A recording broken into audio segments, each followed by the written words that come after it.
But meanwhile, debates are over when it comes to the election. In the spirit of, obviously, the election where Donald Trump was elected as the 45th president of the United States, USA Today's NFL staff pondered which player would be the face of the NFL for the next 4 years. So the players mentioned included Dak Prescott, J.J. Watt, Cam Newton, and Tom Brady. Max? Yep. Who's going to be the face of the National Football League 4 years from now? Well, I picked him for MVP this year, and it hasn't worked out that way quite so far, although he ain't out of it either. Let's see what happens in the second half. He's accumulated enough stats, and his team is in a position where if he had a huge second half, he could still do it. Andrew Luck. Let me tell you something. I was dubious. I was skeptical about Andrew Luck when I started hearing all the chatter out of Stanford. He could be the greatest quarterback ever, because I'd watch him, I'd go, yeah, good. Well, this Cam Newton guy is pretty good to me, too. But an interesting thing about Andrew Luck, the people who were closer to him, the football people, the closer they got to him, the more they liked what they saw. He's a football nerd, the way Tom Brady and Peyton Manning are football nerds, right? I asked Aaron Rodgers, before the little decline of Aaron Rodgers, beginning of last year, before the season started, when I considered Rodgers the best player in the game, who's going to take over from you? He said, Andrew Luck. So there's the kind of football eyeballs were all saying Luck. Now, he began his career 11-5 for a team that had just finished dead last. That's why they picked first. Then 11-5. Then 11-5. Makes the AFC Championship game. And since then, because he was so good, he was masking, much as Peyton Manning did, a lot of problems of the team, they fell off. There's no talent on the team. When you really look both sides of the ball, they're among the least talented teams in the NFL. But they're not the Browns, they're not the Niners, because they have Andrew Luck. So, in fact, he's on pace right now to throw over 30 touchdowns, have a 2.5-to-1 touchdown to interception ratio behind that line, by the way, with no running game, no defense. And his team could still make the playoffs. And he's only 26 years old, and this season has been a dumpster fire for them. So what about the next 4 years? A guy who the chatter was he could be the greatest ever, a team that had Peyton Manning and jettisoned him in favor of Luck and would probably do the same thing again, and a guy in a disaster season about to do what I just described, who's probably going to keep getting better. Hopefully they add talent around him. I think he is the blue chip guy. I have faith in him. I think he has a chance to be the best player in the NFL if he isn't already, if he was on a really good team with a good line. And I believe that is your answer, Andrew Luck. I think you're wrong, but I got love for Andrew Luck. It's not his fault. It's the team he plays for. It's the organization being run by Jim Irsay.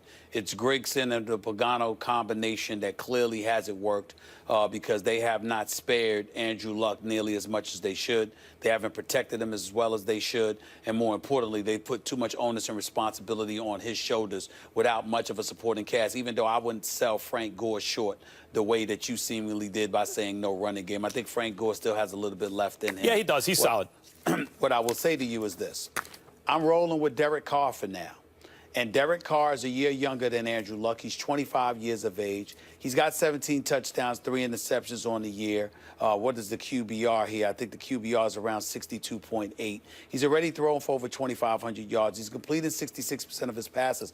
But more importantly than that, the combination of the offensive line with the three-headed monster that is Latavius Murray, with Amari Cooper and Michael Crabtree, I think is something that buffers Derek Carr more so than Andrew Luck is buffered in Indy. As a result, I think he'll be protected better. I think he'll be able to get rid of the ball quicker. I think that his having a better running game helps. And I think his having those two elite wide receivers definitely helps him exceptionally so, in a fashion that protects him, allows him to continue to grow and shine. And I think ultimately we're going to see the dividends from that. He threw 13 interceptions last year. He's only got 3 thus far. And the Raiders have a tremendous offensive line, and the Colts don't. But if you look at the history of the Raiders and the history of the Colts, which franchise would you trust more in the last 10 or 20 years, or at least 10 years, Right now, I trust the Raiders more. This season, yes, that's why Carr is ahead of Luck in MVP discussion. But over the next 4 years, where Carr will be maybe approaching the part where he starts to enter his prime, Andrew Luck should be in his full glory as a player. And I just want to say, Frank Gore is solid, at his age especially, but if you can't block for the run, I don't care who you have running back there. They really don't have much of a running game. Listen, here's your problem. Offensive line, question mark. We've been saying that for the last 4 or 5 years. Running game, question mark. We've been saying that for the last 4 or 5 years. ownership and its dysfunctionality we've been questioning for longer than that because of Jim Irsay, who, by the way, turned around despite a mountain of evidence available to him that said he should rehaul everything and just clean house and do what he has to do to move forward. He not only decides to bring back Pagano, he decides to bring back Grigson with him when everybody and their mother knew that these two guys weren't on the same page. He didn't need to give them long-term deals either. I will remind you again. He didn't need to bring him back. Peyton Manning covered up for a lot of problems on the team. So did Luck. We've already seen him with a less than stellar supporting cast win 11 games a season. If they give him anything at all, he can win a Super Bowl. I like both those answers. You're making my point. He doesn't have the help organizationally. Not this year. I certainly do. You weren't going to go Tom Brady, Max. Did she cross the line? You're damn right she did. As far as I'm concerned, she owes him an apology. She definitely crossed the line. I can appreciate the fact that she's coming to the defense of her husband. I certainly want to make sure that we recognize that. But there's a couple of things I want to take into consideration. Richard Sherman, forget the fact that he's an all-pro, a Super Bowl champion, and all of this other stuff. And by the way, I believe it was a roughing the kicker penalty, and he should have definitely been penalized, although I'm not going to go as far as to call it a dirty play, because Randy Moss and Charles Woodson and others didn't go that route, and they would know more about it than I would. I wouldn't call it a dirty play. But he certainly was roughing the kicker. Fair enough. But this is an individual that is highly accomplished in the sport of football. Let's also take into consideration that he is a black man from the streets of Compton, L.A., who went to Stanford, who got an undergraduate degree in communications, Max, and still had a year of eligibility left, if I recall correctly, and decided to go back to school to begin his master's. What this man has accomplished in his career, first of all, even if he didn't, it wouldn't warrant what she said. But the fact that you would sit up there and call this black man, basically call him an animal, because that's what you alluded to, and talked about how he should be castrated because that's what they do to animals on farms. I'd like to ask a question. Couple of things. Number one, do we hear such terminology and comparisons made about folks who aren't black? I don't recall. Number two, what if Richard Sherman had said something to her so incendiary? I just want everybody to take a second to pause on that. I'm not going to belabor the issue because as far as I'm concerned, everybody should stand up and condemn her comments, how insensitive they were, how flagrantly insensitive and off the cuff they were. And she definitely should apologize for that. But I also would like to ask a lot of the ladies out there to do the same in condemning her. Because if Richard Sherman had said something about her that was off the cuff, we certainly would have heard from folks then. We should hear from everybody when somebody is wrong, no matter who they are.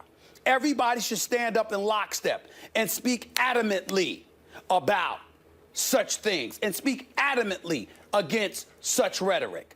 And I think this particular instance requires such a thing because God knows if Richard Sherman had come back at her and responded in an equally incendiary way, Lord knows how he would have been labeled, how he would have been handled.